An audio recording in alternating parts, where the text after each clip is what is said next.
मेरे प्यारे दोस्तों नमस्कार। इंग्लिश विद जितेंद्र मिश्रा में आप लोगों का स्वागत है। जैसा कि हम लोगों ने इसके पहले वीडियो में आपसे बात की थी और मैंने कमेंट किया था, मैंने बताया था कि हमारी मैथमेटिक्स की ऑनलाइन क्लासेस एनडीए लेवल्स की या एनडीए बेस की जो है वो चलने वाली है। तो उसी बातों के सिलसिले में हमने एक बात जरूर की थी आप लोगों से कि डियर, सबसे पहले हमें इसके सिलेबस के पैटर्न्स को देखना है, क्योंकि मेरे प्यारे विद्यार्थियों, आप लोग एकेडमिक पास आउट हैं, एकेडमिक लेवल में हैं, तो आपका एकेडमिक का ज्ञान अब बहुत अच्छा होता है, मुझे पता है। अगर अच्छा ना होता तो आप लोग एनडीए के लिए सोचते नहीं। तो लेकिन इसका ये जो तरीका है, सबसे पहले मुझे देख लेना है कि जो इसका मैथमेटिक्स होता है किस लेवल तक की होती है और इसको हम जल्दी क्रैक कैसे करें। क्योंकि मेरे प्यारे विद्यार्थियों, अगर आप एनडीए के पैटर्न्स को आप जानते होंगे तो अगर आप मैथमेटिक्स में कट ऑफ क्लियर नहीं कर पाए हैं तो आपका दूसरा पेपर जो होगा आप उसमें पूरे के पूरे मार्क्स भी ले आएंगे तो भी वो काफियां चेक नहीं होती हैं।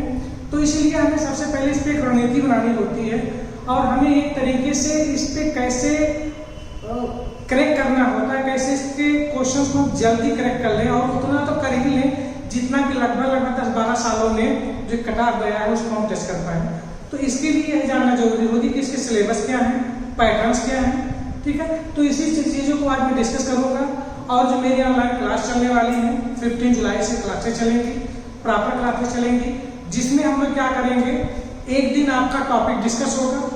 आफ्टर सेकेंड डे लगभग 2009 से लेके 2019 तक जितने पेपर आपके हो चुके होंगे, साल में 2 पेपर एनडीए कराती है, तो उन सभी पेपरों का हम लोग डिस्कस करेंगे और हम प्रीवियस पेपर ही डिस्कस करेंगे और हमारा फोकस भी रहेगा और आपका भी होना चाहिए कि हम लोग उसी पर ही फोकस करें। क्योंकि मेरे प्यारे विद्यार्थियों, मैथमेटिक्स में आपको पीएचडी हासिल नहीं करनी है।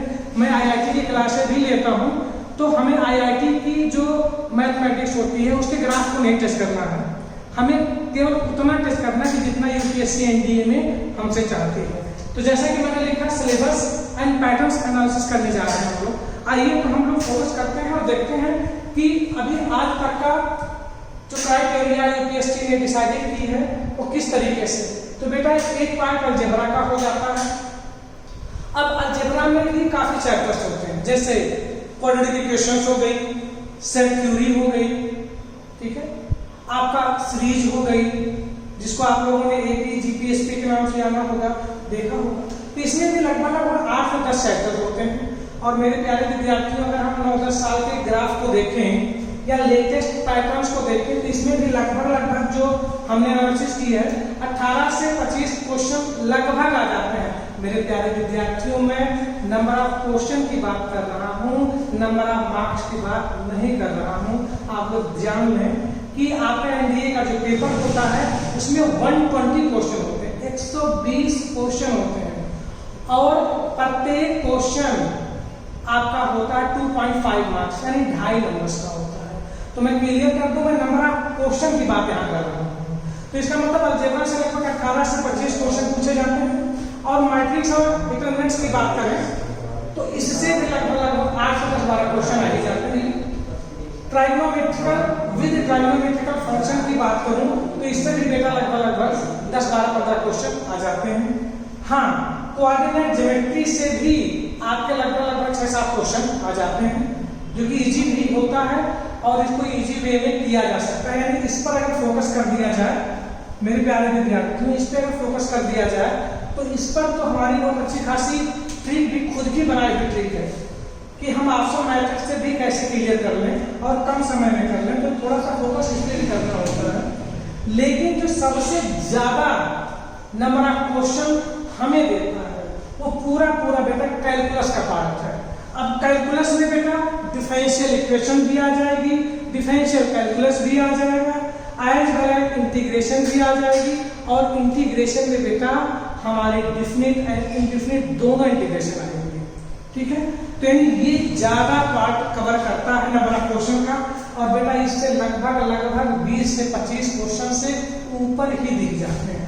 यानी अगर इस पर भी फोकस कर लिया जाए तो हमारे लिए एग्जाम के लिए और हमारे कट ऑफ को क्लियर करने के लिए ये दोनों टॉपिक एक तरीके से बहुत ही अहम भूमिका निभाते हैं। हाँ, अलजेब्रा का भी अपने आप में इम्पोर्टेंस बहुत ज्यादा है, लेकिन जो हमें विद्यार्थियों से शिकायत मिलती है वो ये मिलती है कि सर हमने एकेडमिक लेवल में तो सेट थ्योरी को समझा ही नहीं। ऐसा की बातें हैं, जहाँ तक मेरा 10-12 साल से ऊपर हो गया पढ़ाते हुए, तो मैंने देखा भी है कि जो गांव से बच्चे आते हैं या फिर एकेडमिक के बच्चे ही होते हैं, कहीं से आए हुए हों, सेट थ्योरी उनको वास्तव में क्लियर होती नहीं है। हाँ, है बहुत ही आसान सेट, तो लेकिन अगर बेसिक क्लियर नहीं है तो उनमें टाइम ज़्यादा लग जाता है।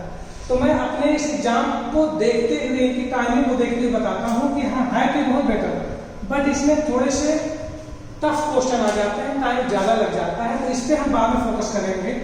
तो हमें तो ज़्यादा फोकस करना है कैलकुलस पे करना है, as well as coordinate geometry पे करना है। हाँ, वेक्टर एनालिसिस का भी अच्छा पार्ट होता है, ये भी बहुत ईजी है और इसमें भी ठीक ठाक क्वेश्चन आते हैं बेटा, तो हमें इस पर ही फोकस करना होता है। स्टैटिस्टिक्स एंड प्रोबेबिलिटी पूछिए ना, प्रोबेबिलिटी से भी 5-6 क्वेश्चन भरे के भरे रहते हैं, यानी हमें ज्यादा क्वेश्चन अगर अटेम्प्ट करना है तो हमें फोकस करना है अपने कैलकुलस पर, कोऑर्डिनेट ज्योमेट्री पर, जिसमें 2D 3D and 3D plane भी है, इस पे कवर करना है। और हमें साथ साथ में वेक्टर का भी थोड़ा देख लेना है, प्रोबेबिलिटी को साथ में देखते जाना है। तो हम इन्हीं टॉपिकों को डिस्कस करेंगे चैप्टर वाइज, जैसा मैंने तो अभी बता दिया कि अलजेब्रा बेटा इसमें खुद जब 7-8 चैप्टर हैं तो यहाँ तो लिखना पॉसिबल नहीं है, तो हम अब क्या करेंगे, इसी को फोकस करके, क्योंकि बेटा हमें मिनिमम 40 क्वेश्चन तो करने ही है।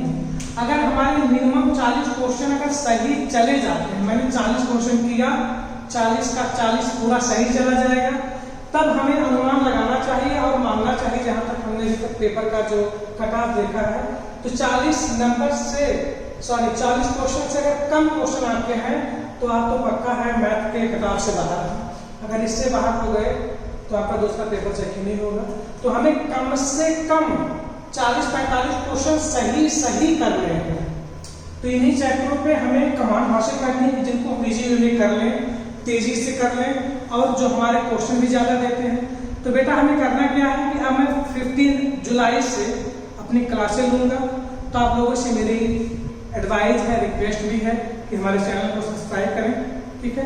आज वेल आज प्रॉपर क्लासें मेरी चलेंगी, तो पूरे वीडियो को देखें, डिस्कस करें, ठीक है। हमारे व्हाट्सएप नंबर भी इसमें होंगे, आप अपना कमेंट भी कर सकते हैं, अपने क्वेश्चन भी पूछ सकते हैं। लेकिन बेटा आपको प्रीवियस पेपर पहले परचेज कर लेना है।